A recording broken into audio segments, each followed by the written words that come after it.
Assalomu alaykum, Shifo Asal kanali obunachilari va mehmonlari. Bugun yana sizlar bilan uchrashib turganimizdan nihoyat xursandmiz. Oldingi videolarimizda aytib o'tganimizdek, asallarchilikni rivojlantirish, asallarning zararli va kasalliklarga qarshi kurashishda qadimiy xalq usullaridan foydalanish borasida tayyorlab bo'layotgan videomizning navbatdagi videomizni sizlar bilan o'rtoqlashmoqchimiz. Mana bugun biz sizlar bilan asalarichilikni rivojlantirishda achchiq qalampir, ya'ni chili qalampirdan qanday foydalanadi va u qanday ahamiyati bor, qanday foydasi borligi bo'yicha sizlar bilan o'zaro fikrlashmoqchimiz. O'zimizning tajribalarimizni sizlarga ko'rsatmoqchimiz. Ma'lumki, oldingi videolarimizda aytib o'tganimizdek, xalq asalarichiligida, xalq tajribasida giyohlar, sabzavotlar, turli xildagi o'simliklar asalarining kasalliklarga qarshi kurashda juda katta ijobiy rol o'ynab kelgan. Oldingi videomizda biz chesnokdan, ya'ni sarimsoqdan qanday foydalanish to'g'risida gaplashib o'tirdik. Ko'pchilik asalari ishqozlari o'sha videomizni ko'rishdi, ko'pchilik o'zlarining fikrlarini berishdi, maslahatlarini berishdi.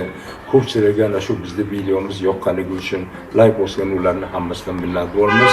O'ylaymizki, navbatdagi videomiz ham sizlarga qanaqadir bo'lsa ham, oz bo'lsa ham foydasi tegadigan umiddamiz. Oldin aytib o'tganimizdek, tabiiy giyohlardan tayyorlangan, asallarga beriladigan turli dori-darmon vositalari, ayniqsa siroplarga qo'shib beriladigan oziqa vositalari asallarchiga ham oziqa bo'ladi, ham davolaydi.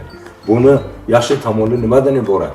Birinchidan, bular arzon, doim topiladigan, ko'p mablag' talab etmaydigan narsalar.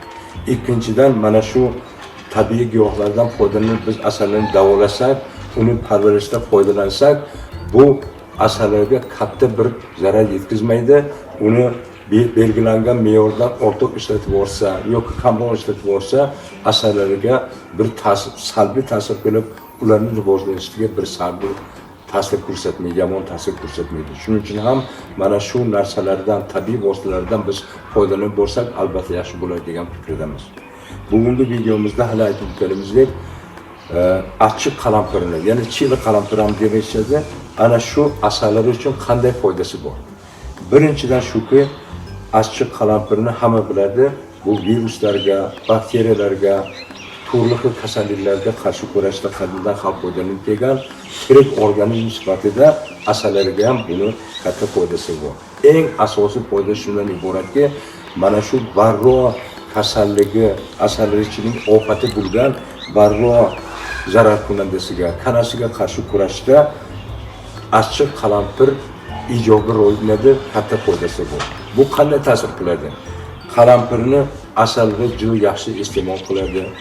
Iste'mol qilgandan keyin asallarni limfa to'qimalari, ya'ni asallarni qonida ana shu achchiqlik paydo bo'lgan achchiqlik uni qonni suyultirib, uni harakatini, qishdan keyingi harakatini tezlashiga, yaxshi o'zini his qilishga yordam qilsa, ikkinchidan ana shu limfa nimada qonda bo'lgan narsa achchiqlikni iste'mol qiladigan, o'shandan foydalangan, o'shandan surib olgan varroa kanasiga u salbiy ta'sir qiladi.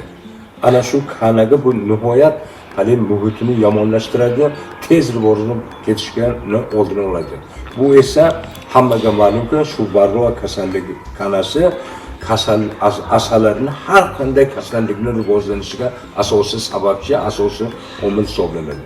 Birinchidan, demak, biz agar achchiq qalampirdan foydalansak, asallarni himoyalagan bo'lamiz, asallarni aktiv bahorgi paytda start olishiga yordamlashgan bo'lamiz. Ikkinchidan, varroa kanasini yo'qotishda foydalanamiz. Uchinchidan, eng muhimi e'tiboringiz bilan asalarichilar ana shu achchiq qalampir birinchi galda asallarni ona asalariga juda katta foydasi bor. Ona asalini u faollashtiradi. Faollashtiradi degani shu ma'nodaki, erta bahorda tezroq tuxum qo'yadi, ko'proq tuxum qo'yadi. Bu esa nihoyat ahamiyatga katta. Ahamiyat katta nima deganda? Ana erta bahorda hamma joyda gullagan, olma, urug', behi, boshqa mevali bog'lar gullagan, eng muhimi tez gullab, tez qurib ketadigan epora o'simliklar deydi, turli xil giyohlar tez gullab, tez muddati o'taydigan, ulib qoladigan, qurib qoladigan o'simliklarni gullash paytida ana shu asallarini onasiga qo'ygan to'qima natija chiqqan asalari soni ko'payadi, ko'paygan narsa borib o'shalardan nektarini, gulchangini oladi. Bu bilan o'sha biz tayyorlaydigan asalimizni tarkibida haqiqiy tog' giyohlari, haqiqiy turli xildagi o'tlardan olib kelingan gulchanglar, olib kelingan hali nektarlar ana shu asalimizni tarkibini boyitadi, uni haqiqiy foydali bo'lishiga yordam beradi, asalning sifatini ham oshiradi, miqdorini ham. Achchiq qalampirdan qanday oziqa ham davolovchi vosita tayyorlaymiz. Mana shuni ikki xil usuli bor. Birinchidan mana oldimizda turibdi qalampirning tuyulgani, maydalangani va qalampirni hali quritilgani. Ana shu ikkalasidan shunday olish kerakki, uning miqdori 1 litr suvga 70-80 gramdan to'g'ri kelishi kerak. Tuyulgani 60-70 gram, mana bu 70-80 gram atrofida bo'ladi. Tuyulgani o'zi aniq, mana bunisini maydaroq qilib kesish kerak. Maydalanmagan, tuyulmagan qalampirdan 80-90 gram atrofida olishimiz kerak. 1 litr suv hisobida tuyulgan qalampirdan 60-70 gram atrofida olib, o'sha 1 litr suvga aralashtirishimiz kerak. Qalampirni yaxshilab mazasi chiqishi uchun, foydali bo'lishi uchun buni maydalashimiz kerak. Maydalaymiz. Qalampirni maydaladik. Mana nimaga idishga solamiz. Buni ustiga 1 litr suv solib, sovuq suvdan solib, past olovda 1,5 soat qaynatishimiz kerak.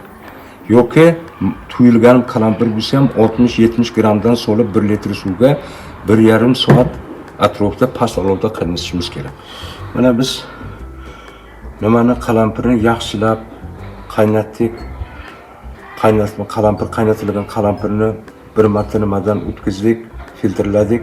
Yana ikkinchi marta har ehtimolga qarshi filtrlashtiramiz. 1 litr suvga 75-80 gram atrofida qo'shamiz. Mana bu yerda bizda hozir 2 litr suv bor. 2 litr suvga 80 gramdan 320 gram atrofida mana qo'yamiz. Yaxshilab aralashtiramiz. Aralashtirmamiz hosil bo'lgan siropimizni maxsus idish orqali asalari uygasiga qo'yamiz. Karmushkalarga.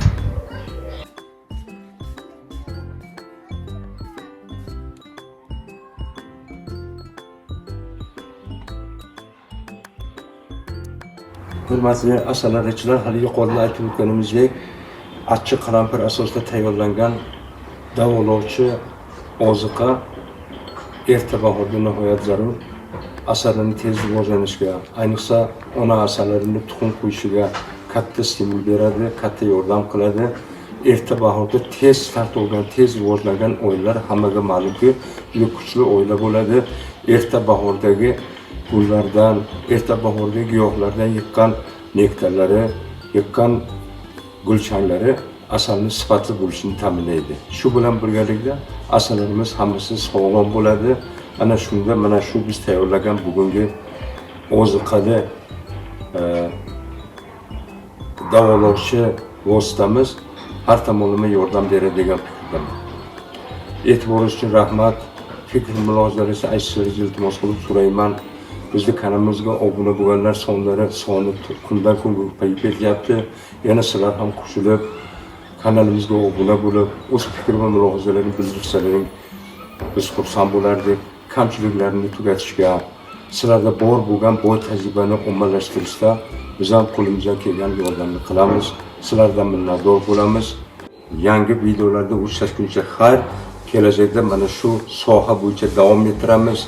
Qanday qilib KAS 81 ni tayyorlash, qanday qilib hali xiynalsiz vositalar bilan hali kana varroa kanasiga qarshi kurashish usullarini, xalq usullarini siz bilan o'rtoqlashish niyatimiz bor. Yangi safar uchrashguncha xayr salomat bo'ling. Hammalaringizga omad tilayman. Boshlanayotgan yil asalari uchun, butun xalqimiz uchun omadli bo'lsin. Hammamizning hayotimiz asalimizga o'xshagan shirin va totli bo'lsin. E'tiboringiz uchun rahmat.